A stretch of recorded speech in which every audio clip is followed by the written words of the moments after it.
உன்னதத்தில் கடவுளுக்கு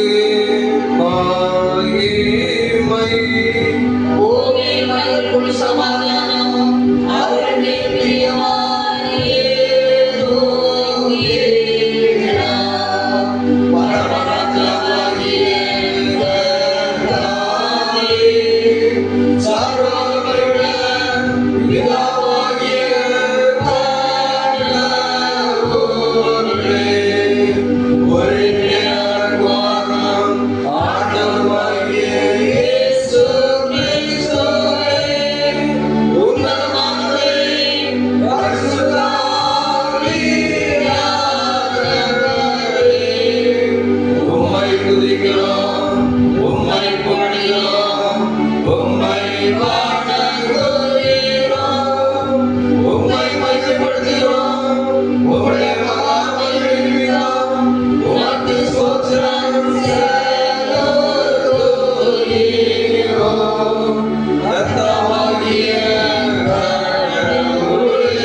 கடவுளே, துர்க்கிரிகள் நிமித்தம் தண்டனைக்கு பாத்திரராயிருக்கிற எங்களுக்கு இறங்கி உமது கிருபையால் வரும் மாறுதலினாலே எங்களை தேற்றி விடுதலையாக்க வேண்டும் என்று உம்மோடும் பரிசுத்த ஆவியோடும் எங்கள் கடவுளாய் பேடைத்து ஆண்டு கொண்டிருக்கிற உமது குமாரனாகிய எங்கள் நாதர் இயேசு கிறிஸ்து மூலமாய் உம்மை வேண்டிக் கொள்ளுகிறோம்.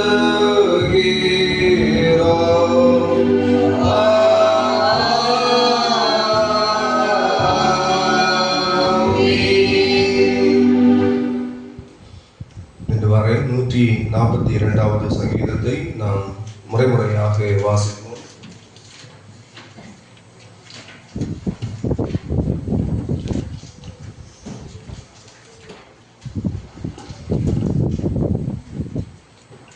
முறைமுறையே வாசிக்கும்படியாக சங்கீதம் 142. கர்த்தரை நோக்கி சத்தமிட்டு கூப்பிடுகிறேன், கர்த்தரை நோக்கி சத்தமிட்டு கெஞ்சுகிறேன்.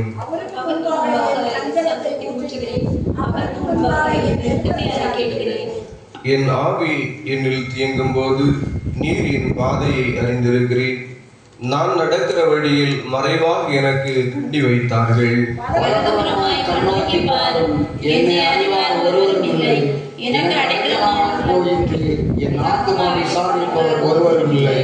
கர்த்தாவே, உம்மை நோக்கி கூப்பிடுகிறேன்.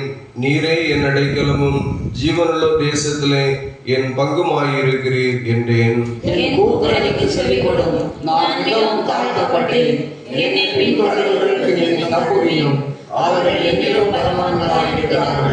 சேர்ந்து வாசிப்போம். உமது நாமத்தை நான் துதிக்கும்படி என் ஆத்துமாவை காவலுக்கு நீங்களாக்கிவிடும்.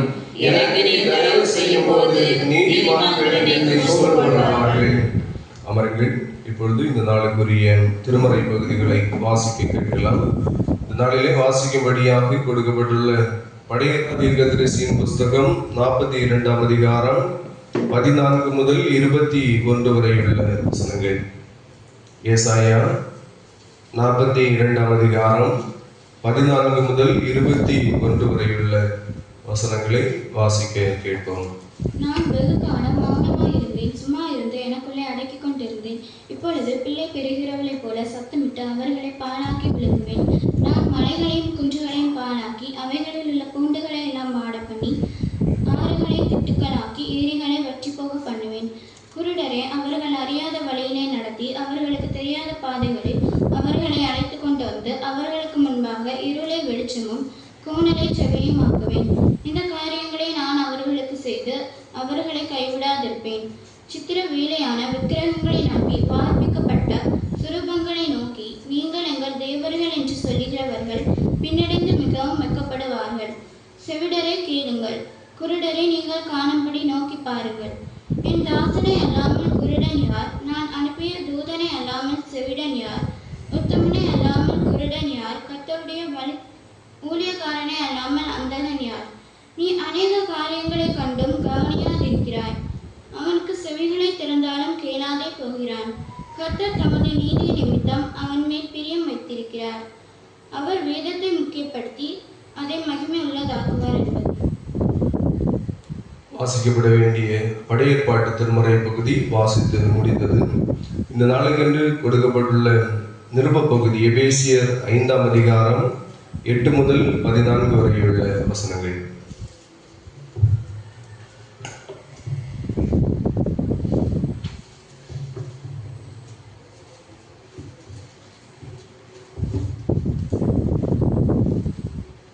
முற்காலத்தில் நீங்கள் அந்தகாரமாயிருந்தீர்கள், இப்பொழுதோ கர்த்தருக்குள் வெளிச்சமாயிருக்கிறீர்கள். வெளிச்சத்தின் பிள்ளைகளாய் நடந்து கொள்ளுங்கள். ஆவியின் கனி சகல நற்குணத்திலும் நீதியிலும் உண்மையிலும் விளங்கும். கர்த்தருக்கு பிரியமானது இன்னதென்று நீங்கள் சோதித்து பாருங்கள். கனியற்ற அந்தகார கிரியைகளுக்கு உடன்படாமல் அவைகளை கடிந்து கொள்ளுங்கள். அவர்கள் ஒளிவிடத்தில் செய்யப்படும் கிரியைகளை செலுத்துகிறதும் அலட்சியப்படுகிறதுமாய் இருக்கிறதே. அவைகள் எல்லாம் கடிந்து கொள்ளப்பட்டு வெளிச்சத்தினாலே வெளியரங்கமாகிறதெல்லாம் வெளிச்சமாயிருக்கிறது. அதனால் தூங்குகிற நீ விழித்து மரித்தோரை விட்டு எழுந்திரு, அப்பொழுது கிறிஸ்து உன்னை பிரகாசிப்பார் என்று சொல்லியிருக்கிறார்கள். நிருப வாக்கியம் வாசித்து முடிந்தது. இந்த நாளுக்கென்று கொடுக்கப்பட்டுள்ள நற்செய்தி பகுதி பரிசுத்த யோவான் எழுதின நற்செய்தி நூல் 9ஆம் அதிகாரம் அந்த முழுவதும் கொடுக்கப்பட்டிருக்கிறது. நாம் முதல் 17 வசனங்களை மட்டும் வாசிக்க கேட்போம். யோவான் நற்செய்தி நூல் 9ஆம் அதிகாரத்தில் முதல் 17 வசனங்களை மட்டும் வாசிக்க கேட்போம்.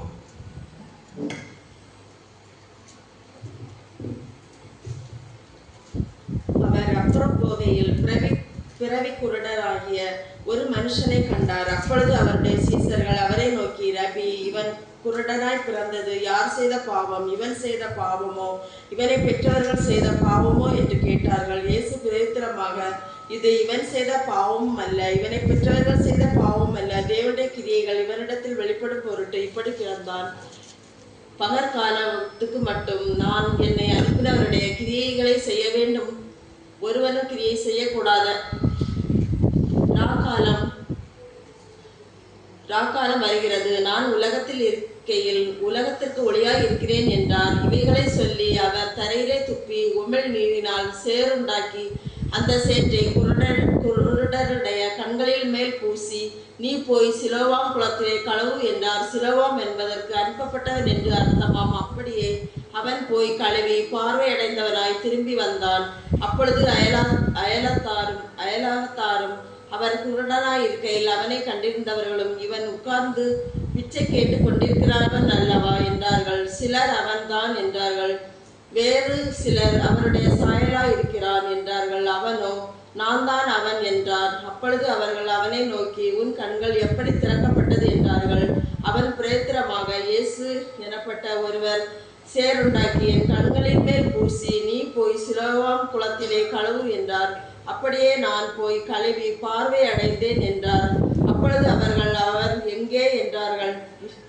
அவன் எனக்கு தெரியாது என்றான். குருடனாயிருந்த அவனை பரிசேயரிடத்திற்கு கொண்டு போனார்கள்.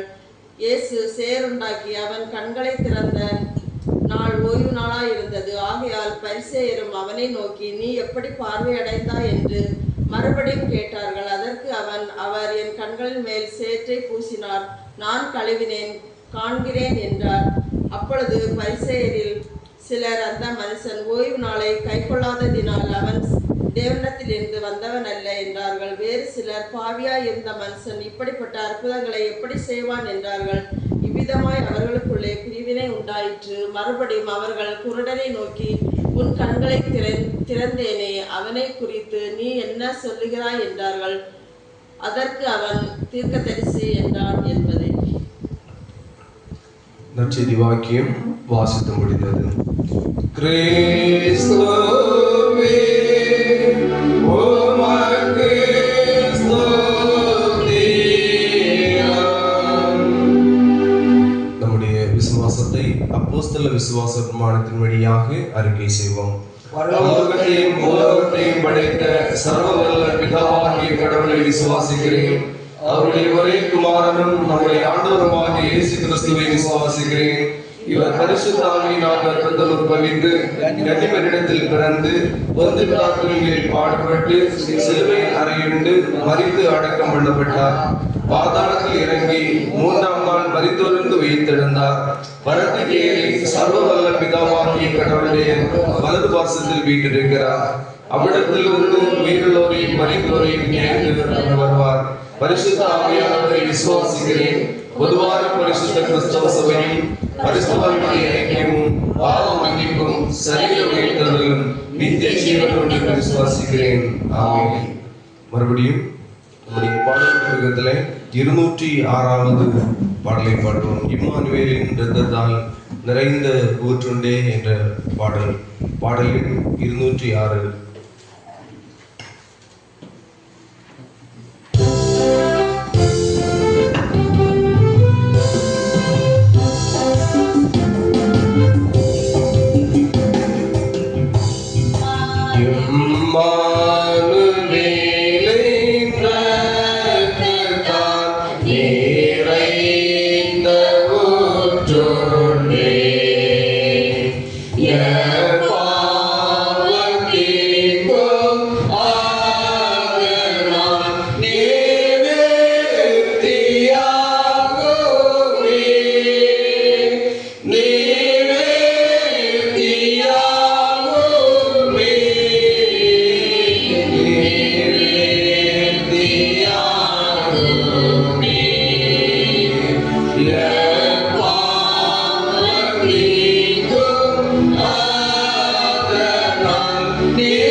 Oh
இப்போது பிள்ளைகள் வசனம் சொல்வார்கள்.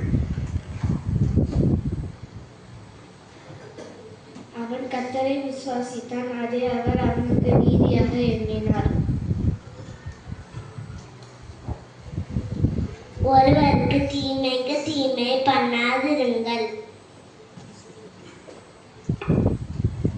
மனுஷர் உங்களுக்கு எதை செய்ய விரும்புகிறார்களோ அதை நீங்களும் அவர்களுக்கு செய்யுங்கள். இதுவே நியாய பிரமாணமும் தீர்க்க தரிசனங்களும் ஆகும்.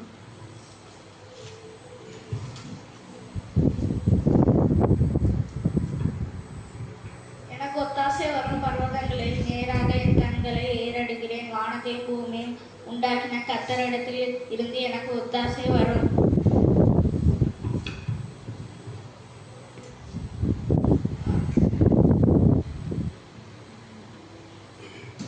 ஒருவனுக்கு தீமைக்கு தீமை செய்யாதீர்கள்.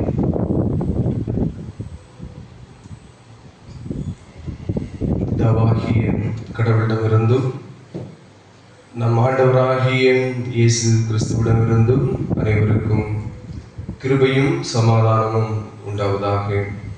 கிறிஸ்து இயேசுவுக்குள் மிகவும் அன்பானவர்களே, இந்த நாளிலும் ஆண்டவருடைய சமூகத்திலே ஒன்றாக கூடி வந்திருக்கின்ற உங்கள் அனைவரையும் இயேசு கிறிஸ்துவின் இனிதான நாமத்தினாலே வாழ்த்தி வரவேற்றுக் கொள்கிறேன். ஆண்டவர் உங்களை ஆசீர்வதிப்பாராக. ஒரு சந்தியின் சமூகத்திலே நாங்கள் ஒன்றாக கூடி வந்து உம்முடைய வார்த்தைகளை கேட்க ஆண்டவர் எங்களுக்கு தந்த பாக்கியத்திற்காக நன்றி செலுத்துகின்றோம். மனுஷன் அப்பத்தினால் மாத்திரமல்ல, கடவுளுடைய வாயிலிருந்து புறப்படுகின்ற ஒவ்வொரு வார்த்தையினாலும் பிழைப்பான் என்று சொல்லி இப்பொழுதும் நாங்கள் சிந்திக்கின்ற உம்முடைய வார்த்தைகளின் வழியாக எங்களோடு பேசுவீராக. உம்முடைய சித்தத்தை எங்களுக்கு வெளிப்படுத்துவீராக. உம்முடைய வார்த்தையை பேசுகின்ற அடியனை மறைத்து ஆண்டவர் செயலாற்றுவீராக. கேட்கின்ற உம்முடைய பிள்ளைகளுடைய சிந்தனைகளை ஒருமுகப்படுத்தும். இரட்சகர் இயேசு கிறிஸ்துவின் நாமத்தில் எங்கள் ஜெபங்களும் ஜீவனுள்ள நல்ல பிதாவே, ஆமென். அன்புக்குரியவர்களே, நம்முடைய வாழ்க்கை பயணத்தில் நாம் சந்திக்கின்ற சில சூழ்நிலைகள் அல்லது நாம் சந்திக்கின்ற மக்களுடைய சில பிரச்சனைகள், குறிப்பாக மனவளர்ச்சி குன்றிய பிள்ளைகள் அல்லது மாற்றுத்திறன் படைத்த பிள்ளைகள், இவர்களை பார்க்கின்ற பொழுது சில நேரங்களில் நம்முடைய உள்ளத்தில் சில கேள்விகள் எழுவது உண்டு. அது மாத்திரமல்ல, நம்முடைய வாழ்க்கையிலும் கூட சில பிரச்சனைகள், போராட்டங்கள் வருகின்ற நேரத்தில் நான் என்ன பாவம் செய்தேன், ஏன் எனக்கு தாமதம், ஏன் என்னுடைய வாழ்க்கையில் இந்த பிரச்சனைகள் என்றெல்லாம் நம்முடைய உள்ளங்களிலே சில கேள்விகள் ஏன். இதே போலத்தான் அன்றைக்கு இயேசுநாதரும் அவருடைய சீடர்களும் வழிநடந்து போகையிலே பிறவியிலேயே பார்வை இழந்த ஒரு மனிதனை பார்க்கிறார்கள். இந்த மனிதனை பார்த்தவுடனே அவருடைய உள்ளத்திலே ஒரு கேள்வி எழும்புகின்றது.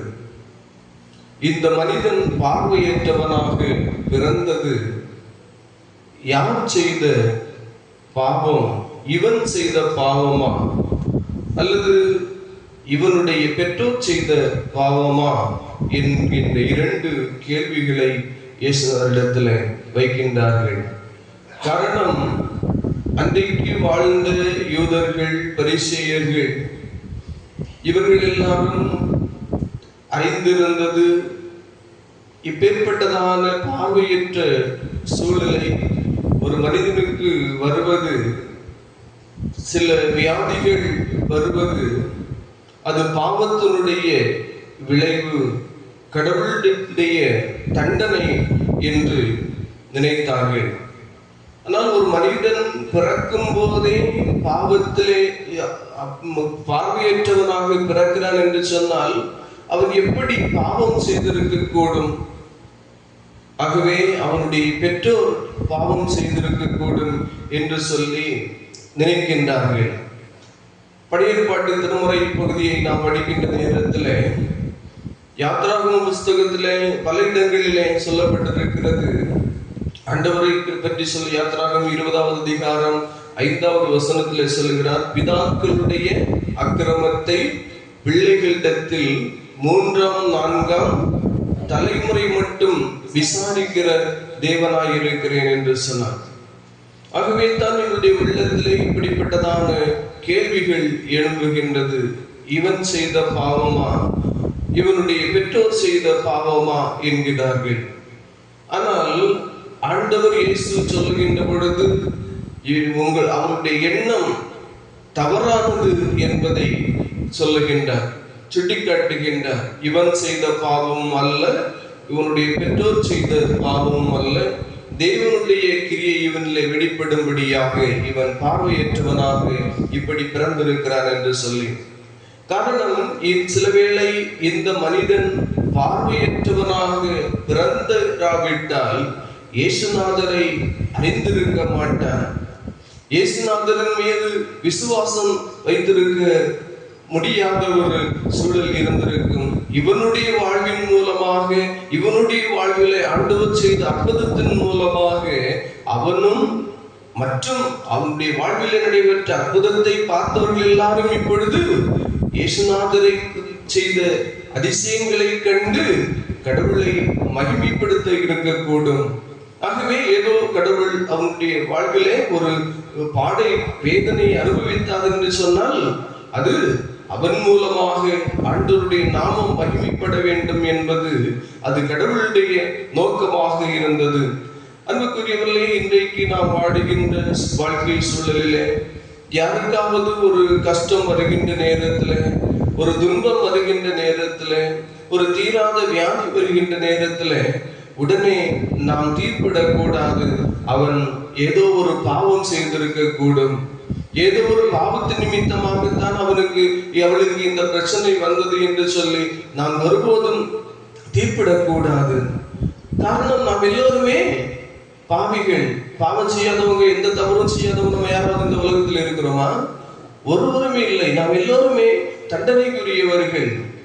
இரண்டாவது, ஒரு குறிப்பிட்ட நபருக்கு ஒரு குறிப்பிட்ட பிரச்சனை வருகிறது என்கும்போது அது ஏன் வருகிறது என்பதால் நம்மால் அறிந்து கொள்ள முடியாது. அது என்ன காரணத்தினாலே வருகிறது என்பதை மனிதனுடைய ஞானத்தினாலே அறிந்து கொள்ள முடியாது. எல்லாவற்றையும் அறிந்தவர், மனிதனுடைய இருதயத்தின் நினைவுகளை எல்லாம் அறிகின்றவர். அவருக்கு மாத்திரமே தான் உண்மை நிலைமை என்ன என்று தெரியும். மனிதர்களாகிய நாம் நம்முடைய பார்வையின் அடிப்படையிலே, நம்முடைய கணிப்பின் அடிப்படையிலே நான் ஒருபோதும் மற்றவர்களுக்கு வந்த துன்பம் இது நிமித்தமாகத்தான் வந்திருக்கும் என்று சொல்லி நாம் சொல்லவிட முடியாது. ஆண்டவர் எல்லாவற்றையும் அறிகின்றவர் மாத்திரமல்ல, எல்லா விதமான பிரச்சனைகளிலிருந்தும் அவர்களை விடுவிக்கின்ற தெய்வம். எப்பேற்பட்ட நெருக்கடிகளிலிருந்தும், எப்பேற்பட்ட போராட்டங்களிலிருந்தும் நம்மை விடுவித்து வழிநடத்துகின்ற தெய்வம். நானே உன் பரிகாரியாகிய கர்த்தர் என்று சொல்லுகின்றார்.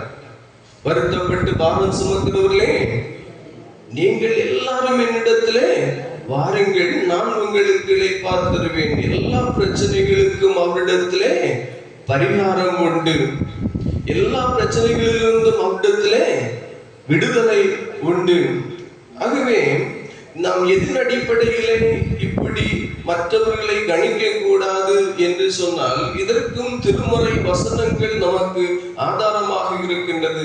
லூக்கா நற்செய்தி நூல் 13ஆம் அதிகாரத்தை படிக்கின்ற பொழுது அங்கே பிலாத்துனுடைய ஆட்சி காலத்தில் ஒரு சம்பவம், ஒரு நிகழ்வு நடக்கின்றது.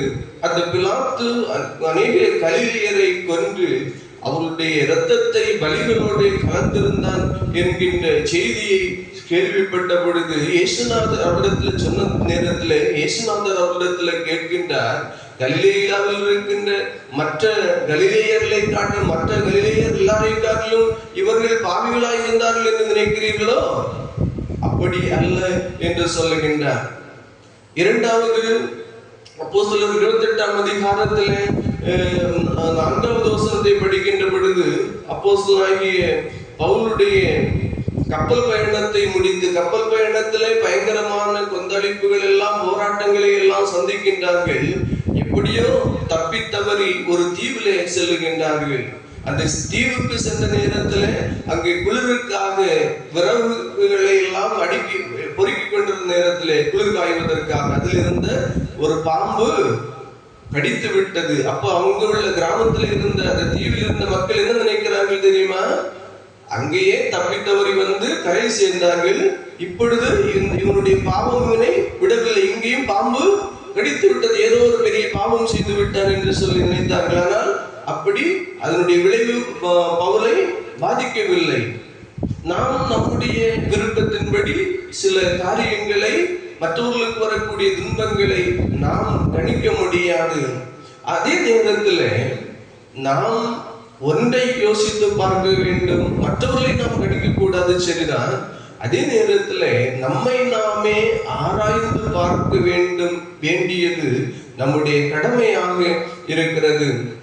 ஏன் நம்முடைய வாழ்க்கையில இந்த பிரச்சனை, நம்முடைய வாழ்க்கையில் வருகின்ற போராட்டத்திற்கான காரணம் என்ன என்று சொல்லி நம்மை நாமே ஆராய்ந்து பார்க்க வேண்டும். நாம் செய்த பாவமா, அல்லது நம்முடைய முற்பிதாக்கள் செய்த பாவமா, அல்லது கடவுளுடைய நாமம் என்னிலே மகிமைப்படும்படியாக கடவுள் இதை அனுமதித்திருக்கிறாரா என்று சொல்லி நம்மை நாமே நிதானிக்க வேண்டியது அவசியமானது. எந்த மனிதன் 1 கொரிந்தியர் 11ஆம் அதிகாரம் 28வது வசனம் சொல்லுகிறது, எந்த மனிதனும் தன்னைத்தானே சோதித்து அறிய கடவன். நம்மை நாமே சோதித்து அறிந்தோம் என்று சொன்னால் நாம் நியாயம் தீர்க்கப்பட மாட்டோம்.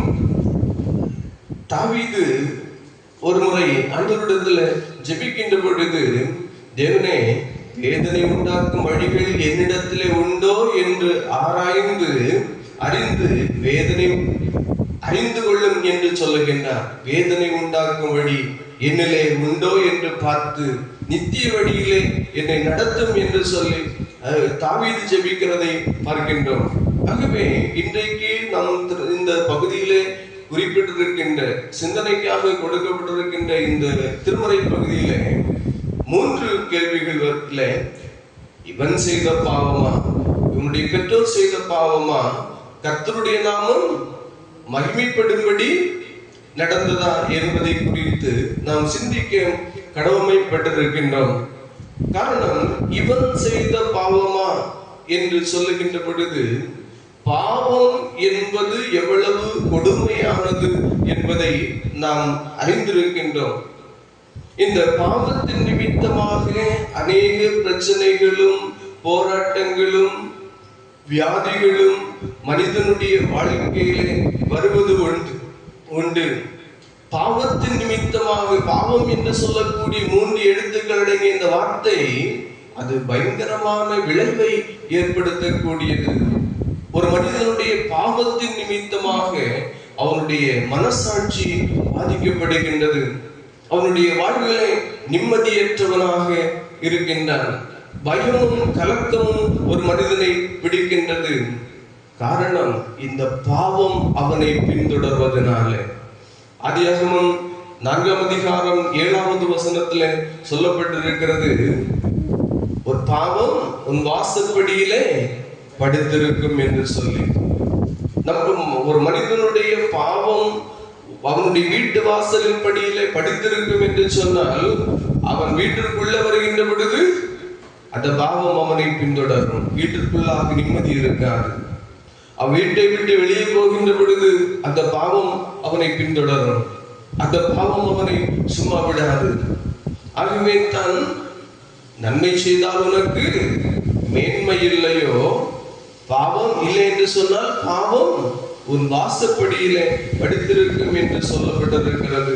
அப்போஸ்தலனாகிய பவுல் தீமோத்தேயுவுக்கு எழுதுகின்ற பொழுது 1 தீமோத்தேயு 5ஆம் அதிகாரம் 24வது வசனத்திலே சொல்லுகிறார், சிலருடைய பாவங்கள் நியாய தீர்ப்புக்கு முந்திக் கொள்ளும், சிலருடைய பாவங்கள் அவர்களை பின்தொடரும் என்று சொல்லுகின்றார். இன்றைக்கும் நாம் பார்க்கின்றோம், உலகத்திலே செய்கின்ற சில தவறுகளுக்கு பாவங்களுக்கு தண்டனை உடனடியாக கிடைக்கின்றது. சில நேரங்களிலே அது மறைக்கப்படுகின்றது. ஆனால் நியாய தீர்ப்பு நாளிலே நாம் ஒருவரும் எங்கேயும் ஒழித்துக் கொள்ள முடியாது. அந்த பாவம் நம்மை பின்தொடரும் என்று வேதம் சொல்லுகின்றது.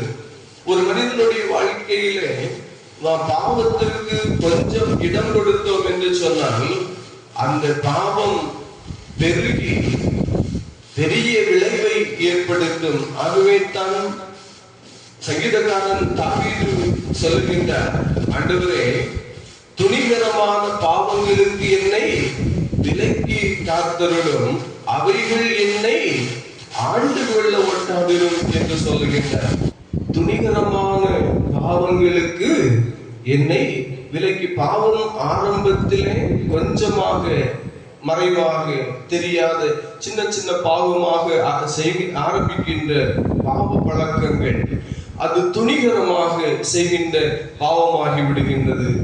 அந்த துணிகரம் மனிதனை அடிமைப்படுத்துகின்றது. ஆகவே தான் நான் ஒருபோதும் பாவம் செய்து துணிகரமான பாவம் செய்து அந்த பாவத்திற்கு அடிமைப்பட்டு போகக்கூடாது என்று சொல்லி சங்கீதக்காரன் ஜெபிக்கிறதை நாம் பார்க்கின்றோம். பாவம் பல்வேறு விளைவுகளை ஏற்படுத்தும் என்பதற்கு திருமறையிலே பல உதாரணங்களை நாம் பார்க்க முடிகின்றது. மத்தேயு நற்செய்தி நூல் 9ஆம் அதிகாரத்திலே பார்க்கின்ற பொழுது, ஒரு நாள் ஒரு திமிர்வாதக்காரனை 4 பேர் சுமந்து கொண்டு இயேசுநாதரிடத்தில் வருகிறார்கள்.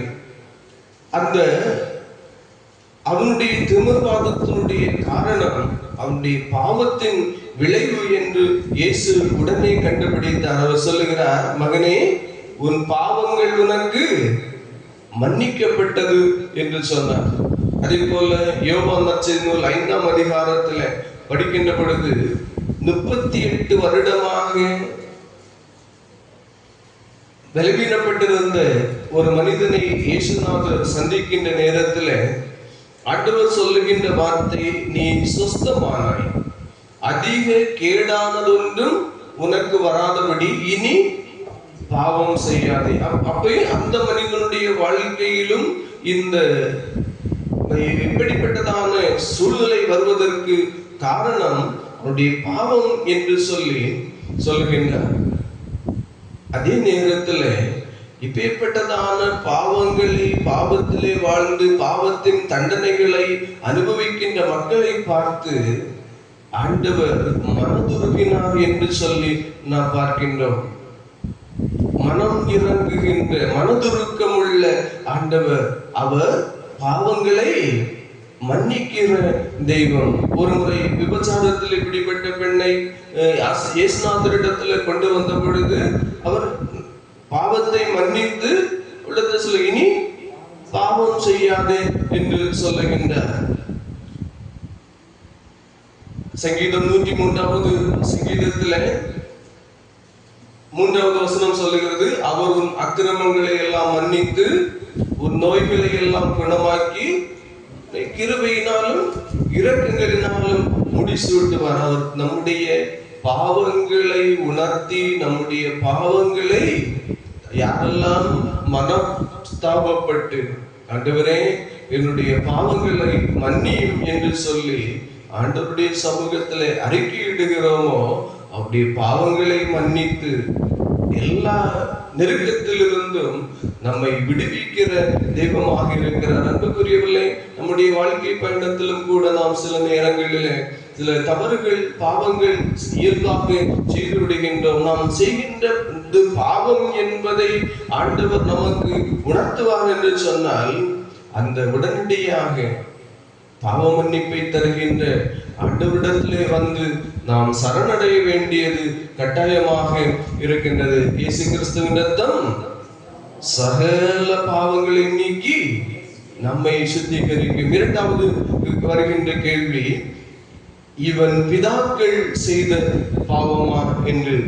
அதற்கு காரணம், ஏன் இந்த கேள்வி வந்தது என்று சொன்னால், 3ஆம் 4ஆம் தலைமுறை மட்டும் விசாரிக்கிற தெய்வம் என்று சொல்லப்பட்டிருக்கிறதே, அதன் அடிப்படையிலே தான் இந்த கேள்வி எழும்புகிறது.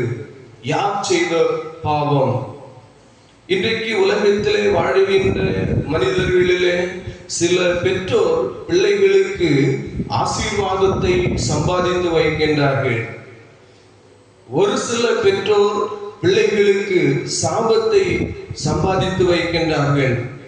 இந்த பெற்றோர் செய்த பாவத்தினுடைய விளைவு எப்படியெல்லாம் பிள்ளைகளை பாதித்தது என்பதை குறித்தும் திருமறையிலே ஏராளம் நிகழ்வுகள் கொடுக்கப்பட்டிருக்கின்றது. தாவீது ஒரு முறை தவறான செயல்களில் ஈடுபட்ட நிமித்தமாக பிறந்த அந்த பிள்ளை மரித்து போகின்றது. மரண தருவாயில் இருந்த பொழுது எவ்வளவோ தாவீது கெஞ்சி ஆண்டவரிடத்திலே கேட்கின்றார். ஆனால் அந்த பாவத்திற்குரிய தண்டனை பிள்ளை அனுபவிக்கின்றது. அந்த இது யார் செய்த பாவம் என்று கேட்கின்ற பொழுது பத்சேபாள் தாவீது செய்த பாவம்.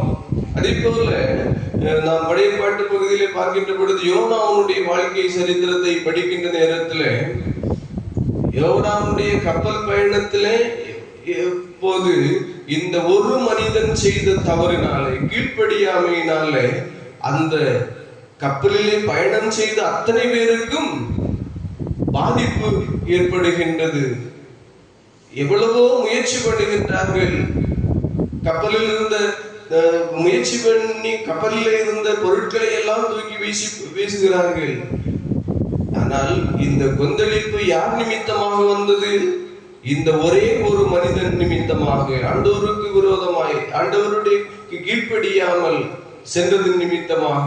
அதே போல இன்றைக்கு சில குடும்பங்களிலே ஒரே ஒரு யோனா இருந்தால் அந்த குடும்பத்திற்கு மொத்தத்திலும் அந்த பிரச்சனை குடும்பத்தில் இருக்கின்ற எல்லாரையும் அது பாதிக்கும் என்பதற்கு இது ஒரு உதாரணமாக இருக்கின்றது. சிலருடைய வாழ்க்கையில சில மன்னிக்க முடியாத கசப்புகளை இருதயத்தில் வைத்திருப்போம். வைராக்கியங்கள், இவைகள் ஏதோ ஒரு பாவம். ஆண்டவர் பலமுறை உணர்த்தியும் அதை விட்டு விடாதபடி இருக்கின்ற நேரத்தில் அது பிள்ளைகளை பாதிக்கும். பெற்றோருடைய பாவம் அது பிள்ளைகளை பாதிக்கும். நம்முடைய வாழ்க்கையிலே பிள்ளைகளை, நம்முடைய சந்ததியை பாதிக்கக்கூடிய அளவிலே எந்த ஒரு பாவத்திற்கும் நாம் காரணமாக இருக்கக்கூடாது. ஆதாம் ஒருவர் செய்த பாவம் மனுக்குலம் முழுவதையும் பாதித்தது என்று சொல்லி பார்க்கின்றோம். அன்புக்குரியவர்களே, இன்றைக்கு வாழுகின்ற இந்த உலகத்திலே நம்முடைய முற்பிதாக்கள் செய்த பாவம் என்ன என்று நமக்கு தெரியாமல் இருக்கலாம். நமக்கு தெரியாது முற்பிதாக்கள் ஏதாவது தவறு செய்து விட்டார்களா, நமக்கு தெரியாது. அதே நேரத்தில் நாம் அந்த பாவத்திலிருந்து விடுதலை பெறுவதற்கான வழியையும் ஆண்டவர் காட்டியிருக்கிறார். அந்த பாவம் நிறைந்த அந்த குடும்பத்திலே வாழுகின்ற நாம் அதிலிருந்து ஆண்டவர் இயேசு கிறிஸ்துவனுடைய குடும்பத்திற்குள்ளாக ஓடி வந்தோம் என்று சொன்னால் அவர் நம்முடைய எல்லா பாவங்களையும் மன்னிக்கிற தெய்வம். இவ்வளவு நாளும் பாவத்திலே என்னுடைய முற்பிதாக்கள் செய்த பாவத்தின் நிமித்தமாக பாவத்திலே வாழ்ந்திருக்கலாம். ஆனால் அந்த குடும்பத்தை விட்டு ஆண்டவரிடத்தில் வருகின்ற ஆண்டவருடைய வேதம் சொல்லுகிறது. யோவான் 1ஆம் அதிகாரம் 12வது வசனத்துல அவருடைய நாமத்தின் மேல் விசுவாசம் உள்ளவர்களாய் அவரை ஏற்றுக்கொண்டவர்கள் எத்தனை பேரோ அத்தனை பேரும் அவருடைய பிள்ளைகளாகும்படிக்கு அவர்களுக்கு அதிகாரம் கொடுத்தார். நாம் ஆண்டவருடைய பிள்ளைகள் ஆகுவதற்கு ஆண்டவர் அதிகாரத்தை கொடுத்திருக்கிற நம்முடைய பாவங்களை மன்னித்து, அதில் 3வது ஒரு கர்த்தருடைய நாமம் மகிமைப்படும்படியாக சில நேரங்களிலே நம்முடைய வாழ்க்கையில சில துன்பங்களை கடவுள் அனுமதிக்கின்றார். ஏன் நம்முடைய வாழ்க்கையில இந்த துன்பம் வந்தது? ஏன் என்னுடைய வாழ்க்கையில இந்த ஆபத்து வந்தது என்று சொல்லி நினைக்கின்ற நேரத்தில் ஆண்டவருடைய நாமம் மகிமைப்படுவதற்காக கூட சில நேரங்களிலே ஆண்டவர் சில துன்பங்களை அனுமதிக்கிற. ஆபத்து காலத்திலே என்னை நோக்கி கூப்பிடு, நான் உன்னை விடுவிப்பேன், நீ என்னை மகிமைப்படுத்துவாய். நம்முடைய வாழ்க்கையிலே ஆண்டவர் தருகின்ற விடுதலை இதை மற்றவர்களும் காணத்தக்கதாக அப்பொழுது ஆண்டவருடைய நாமம் மகிமைப்படும். தாவீது 119 சங்கீதத்திலே 71வது வசனத்திலே சொல்லுகின்றார், நான் உபத்திரவப்பட்டது நல்லது, அதனால் உமது பிரமாணங்களை கற்றுக்கொண்டேன் என்று சொல்லி சில உபத்திரவங்களின் வழியாக கடவுள் நடத்தினார் என்று சொல். நாம் மனசாட்சிக்கு விரோதமாக நாம் பாவம் செய்யவில்லை. சில வேளை நம்முடைய முற்பிதாக்கள் ஏதாவது பாவம் செய்தார்களோ நமக்கு தெரியாது. அதே நேரத்தில் நம்முடைய வாழ்க்கையில் ஏதோ ஒரு போராட்டம், ஏதோ ஒரு நிம்மதியற்ற சூழல் ஏற்படுகிறது என்று சொன்னால், அல்லது ஏதோ ஒரு நெருக்கடி வந்தது சொன்னால், அந்த நெருக்கடிக்கான காரணம் எதுவாக இருந்தாலும் அந்த பிரச்சனைகளிலிருந்து ஆண்டவர் நம்மை விடுவிப்பார். விடுவிப்பது மாத்திரமல்ல, அதன் மூலமாக கடவுளுடைய நாமம் மகிமைப்படும்படி ஆண்டவர் செய்வார். காரணம், இயேசு இந்த உலகத்திலே எதற்காக வந்தார் தெரியுமா? பாவிகளை தண்டிப்பதற்காக அவர் வரவில்லை. பெற்றோர் செய்த பாவத்தின் தண்டனையை பிள்ளைகள் மீது சுமத்துவதற்காக இயேசுநாதர் இந்த உலகத்திலே வரவில்லை. அவருடைய மனதுருக்கம், அவருடைய இரக்கம் மக்களுக்கு அற்புதங்களை செய்தது. அவருடைய அன்பு இரக்கம் அற்புதங்கள் செய்த பொழுது அவருடைய நாமம் மகிமைப்பட்டது என்று சொல்லி பார்க்கின்றோம். அன்புக்குரியவர்களே, நமக்கு சில வேளை புரியாமல் இருக்கலாம். ஏன் சில வேளை நம் மூலமாக கடவுளுடைய நாமம் மகிமைப்படுவதற்கு ஏதோ ஒரு நெருக்கடியான சூழலை ஆண்டவர் அனுமதித்திருக்கிறார் என்று சொன்னால், நம்பிக்கையோடு ஆண்டவருடைய சமூகத்தில் நம்முடைய பாரங்களை இறக்கி வைக்கின்ற நேரத்தில் அந்த பிரச்சனையிலிருந்து நிச்சயமாக ஆண்டவர் விடுதலை தருவார். ஆண்டவருடைய நாமம் மகிமைப்படும்படியாக ஆண்டவர் அதிசயங்களை செய்வார். ஒரு முறை பார்வையற்ற மனிதன் ஒருவன் ஆண்டவரிடத்தில் ஆண்டவர் அந்த வழியாக வருகிறார் என்று கேள்விப்பட்டவுடனே, தாவீதின் குமாரனே எனக்கு இரங்கும் என்று சொல்லி கூப்பிடுகின்றார். அதை கேட்டவர்கள் எல்லாம் அவனை அதட்டினார்கள்.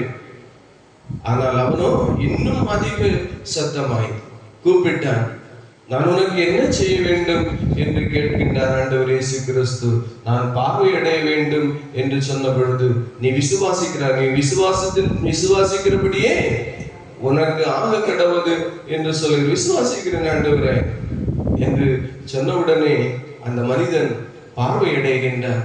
பார்வையடைந்த மனிதன் பார்வையடைந்த பொழுது விடுதலை பெற்ற அந்த மனிதன் இயேசுநாதரை பின்தொடர்ந்தான். இந்த மனிதனுக்கு கிடைத்த வாழ்வை பார்த்த லூக்கா 18ஆம் அதிகாரம் 43வது வசனத்தை படிக்கின்ற பொழுது, உடனே அவன் பார்வையடைந்து தேவனை மகிமைப்படுத்தினான். மகிமைப்படுத்திக் கொண்டே அவருக்கு பின் சென்றான் என்று வேதம் சொல்லுகிறது. இதை பார்த்தவர்கள் எல்லாரும் தேவனை மகிமைப்படுத்தினார்கள் என்று சொல்லி பார்க்கின்றோம். அன்புக்குரியவர்களே, ஆண்டவர் இயேசு யார் என்று சொன்னால், அவர் பாவங்களை மன்னிக்கிற தெய்வம். ஒரு பாவம் இரத்தாம்பர சிவப்பாக இருந்தாலும் அதை பஞ்சை போல வெண்மையாக்குவேன் என்று சொல்லி இருக்கிறார். அவர் நானே உலக தேதி திருமதி லோகம் அவர்களும் 20ஆம் தேதி செல்வி ஜெபிஷாவும் தங்களுடைய பிறந்த நாளை நினைவுகிறார்கள். திருச்சபையின் சார்பாக பிறந்த நாள் வாழ்த்துக்களை தெரிவித்துக் கொள்கிறேன். அடுத்ததாக வருகிற செவ்வாய்க்கிழமை 17ஆம் தேதி திருவாளர் உமேஷ் அவருடைய இல்லத்தில் வைத்து ஜெப கூட்டம் நடைபெறும். அனைவரும் ஜெபத்தோடு பங்கு பெறும்படி உங்களை அன்போடு கேட்டுக்கொள்கிறேன்.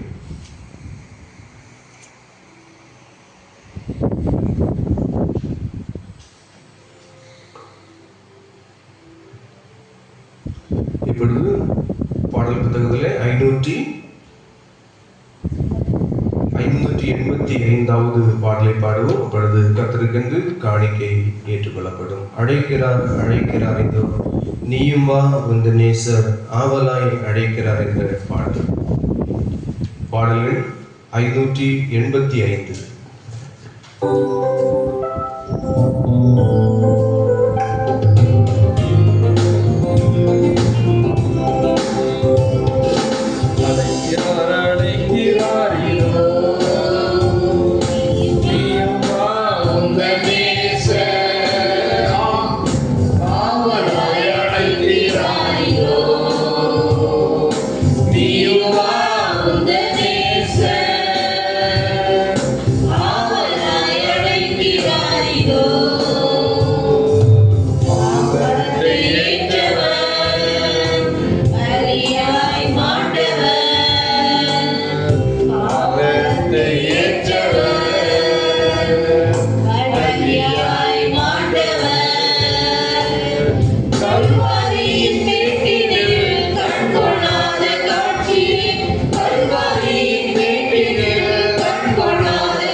Santa Sorubani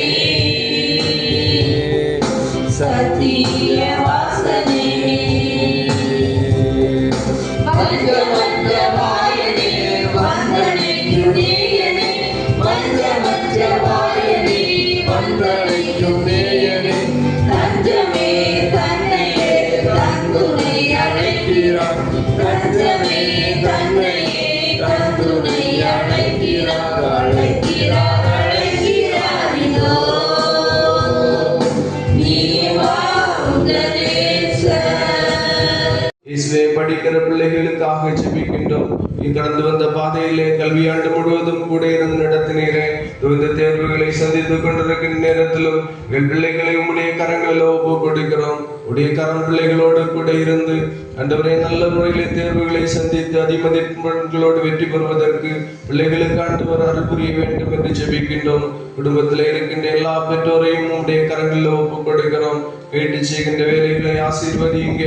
எல்லா குடும்பங்களிலும் அன்றைக்கு வேண்டிய அப்பத்தையும் தண்ணீரையும் குறைவில்லாமல் ஆசீர்வதித்தாரும்.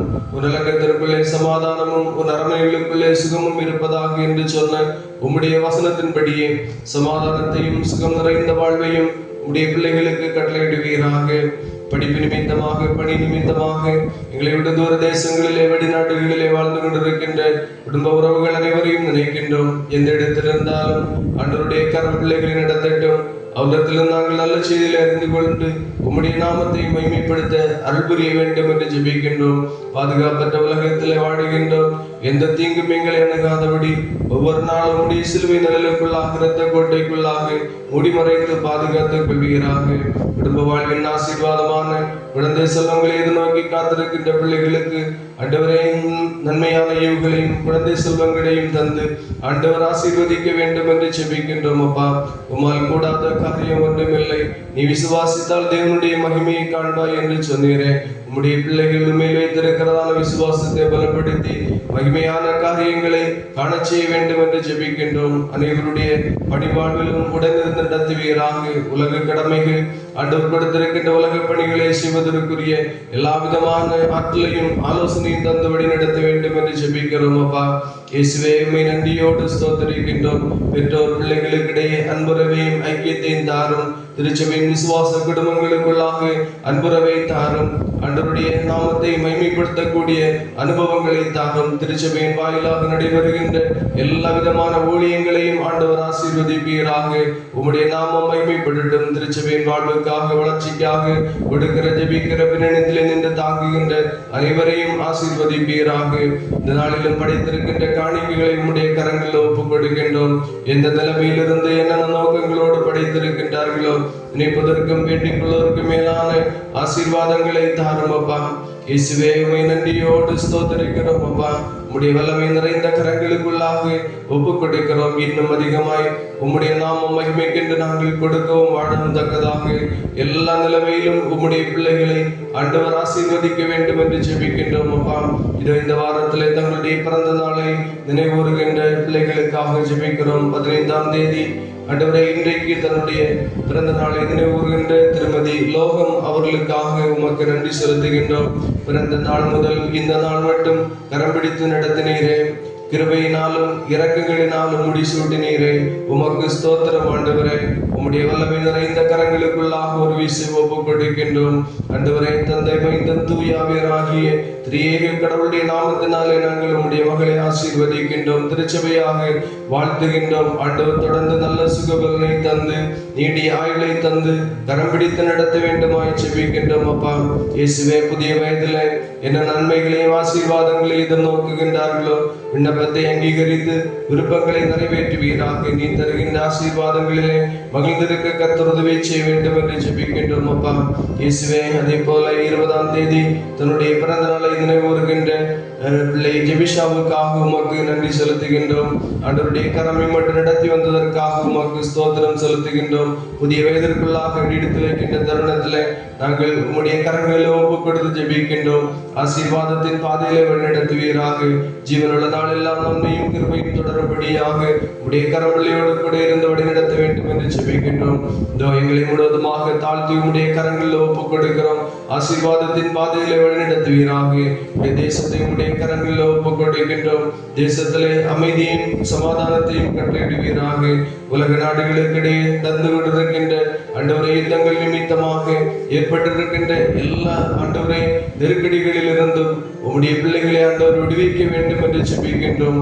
உலக நாடுகளுக்கிடையே ஆண்டவர் சமாதானத்தை கட்டளையிட வேண்டுமாய் ஜெபிக்கின்றோம். சமாதானத்தை உங்களுக்கு வைத்து போகிறேன், என்னுடைய சமாதானத்தை உங்களுக்கு கொடுக்கிறேன் என்று சொன்ன ஆண்டவருடைய சமாதானம் உள்ளங்களையும் இல்லங்களையும் தேசத்தையும் ஆளுகை செய்ய வேண்டும் என்று ஜெபிக்கிறோம். அப்பா, உம்முடைய பாதுகாப்புக்கும் பராமரிப்புக்கும் வழிநடத்தலுக்கும் எங்கள் எல்லாரையும் ஒப்புக் கொடுக்கிறோம். உம்முடைய திருச்சித்தம் போல எங்களை வழிநடத்துவீராக. இப்பொழுது நாங்கள் நிலையில்லாத உலகத்திற்குள்ளாக கடந்து செல்கிறோம். எங்களுடைய பணிகள், கடமைகள், பிரயாணங்கள் எல்லாவற்றிலும் உம்முடைய கிருபையின் பிரசன்னம் எங்களை நடத்த வேண்டும் என்று ஜெபிக்கிறோம். இப்பொழுது நாங்கள் பிரிந்து சென்றாலும் பிரியாத நேசருடைய கிருபை மீண்டும் ஒருவரை ஒருவர் சந்திக்கின்ற பொழுது சந்திக்கும் நாள் மட்டும் வழிநடத்த வேண்டும் என்று எங்கள் ஆண்டவரும் உலக ரட்சகருமாயிருக்கிற இயேசு கிறிஸ்துவின் நாமத்தில் வேண்டுகிறோம். ஜெபம் கேளும் ஜீவனுள்ள நல்ல பிதாவே, ஆமென். பரமண்டலங்களில் இருக்கிற எங்கள் பிதாவே, உடைய நாமம் பரிசுத்தப்படுவதாக, உடைய ராஜ்யம் வருவதாக, உடைய சித்தம் பரலோகத்திலே செய்யப்படுவது போல பூமியிலேயும் செய்யப்படுவதாக. அன்றைய ஆகாரத்தை எங்களுக்கு தாரும், எங்கள் கடனாளிகளுக்கு நாங்கள் மன்னித்திருக்கிறது போல எங்கள் பாவ குற்றங்களை எங்களுக்கு மன்னியும். எங்களை சோதனைக்குள் பிரவேசிக்க பண்ணாமல் தீமையை எங்களை ரட்சித்தருளும். ராஜ்யமும் வல்லமையும் மகிமையும் என்னென்றைக்கும் உம்முடையவைகளே. ஆமென்.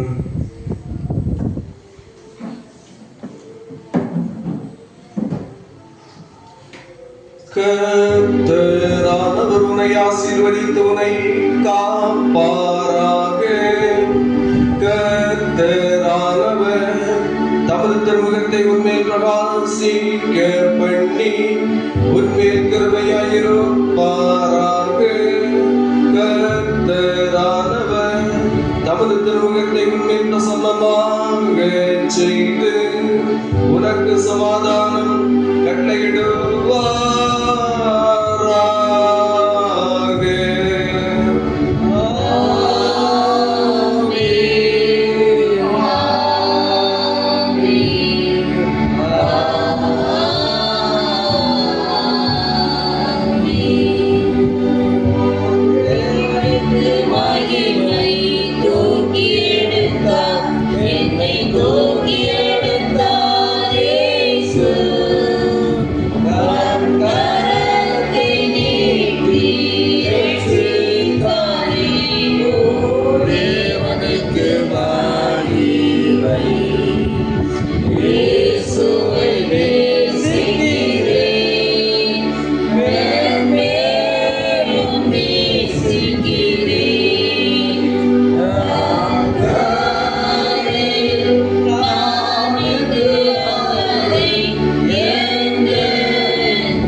சமாதானத்தோடே சென்று வாருங்கள். ஆமென்.